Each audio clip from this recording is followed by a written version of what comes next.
Rebonjour, donc cette fois-ci, je vous présente une capsule sur la gestion des pieds en hiver, comme vous avez pu le remarquer dans la vidéo juste avant. Je vais surtout recouvrir euh, le volet donc choix des bottes, qui est vraiment important. Il y a plusieurs critères à respecter pour être confortable. Ensuite, ça va être le choix des textiles pour les bas, puis comment jumeler toutes ces composantes-là. Par la suite, on va finir avec la gestion de l'humidité des pieds, qui est cruciale en expédition hivernale pour vraiment être bien au sec.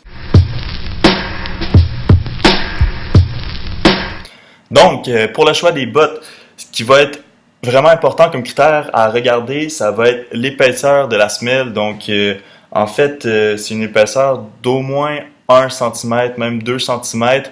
Vous allez voir le froid pénètre à travers le plastique, c'est incroyable.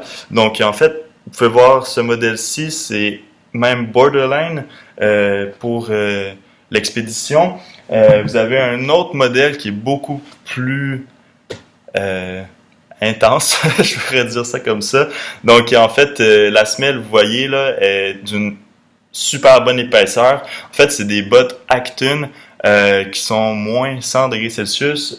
On s'entend, moins 100, c'est pas vrai, là. Mais quand même, donc, un autre critère à respecter, ça va être de posséder un bon feutre à l'intérieur. Ici, c'est l'exemple de mes feutres de Sorel. Puis sinon, dans les Acton, on peut voir qu'il y a un feutre qui, celui-ci, a une légère membrane isolante de plus. Là, je pourrais pas vous en dire davantage. Donc, en fait, c'est déjà de respecter ces critères-là. Ensuite, on peut, 2 petites secondes,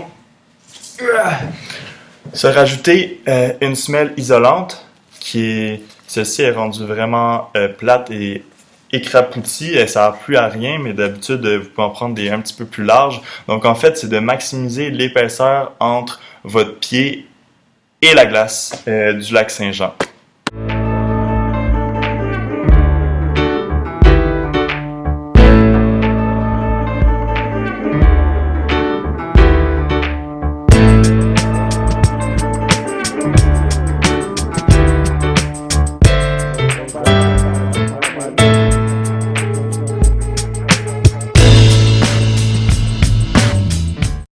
Alright, donc le choix des bas.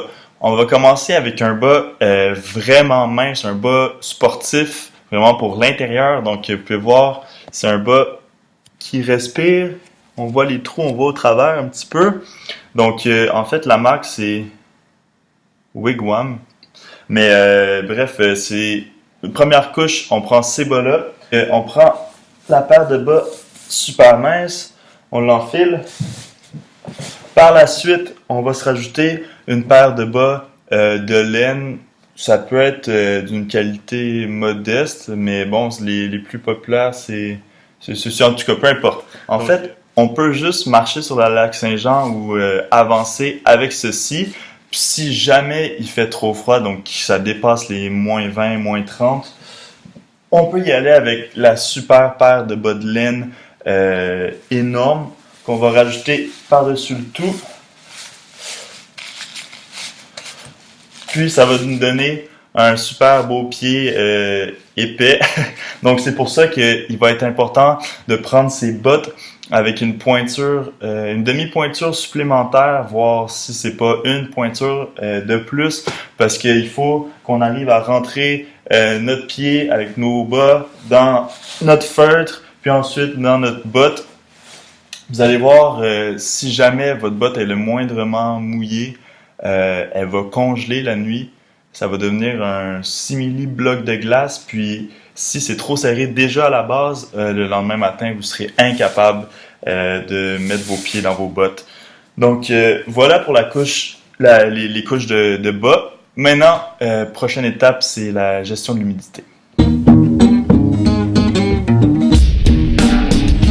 Alright, donc pour finir, une fois en fait qu'on est arrivé au campement, qu'on veut changer bien relax, on s'installe. Puis, bien important, avant d'aller se coucher, comme vous avez de l'humidité sur vos pieds qui sont assez froids, La poudre de bébé, sérieusement, ça sauve des vies, ça sauve des pieds, des orteils.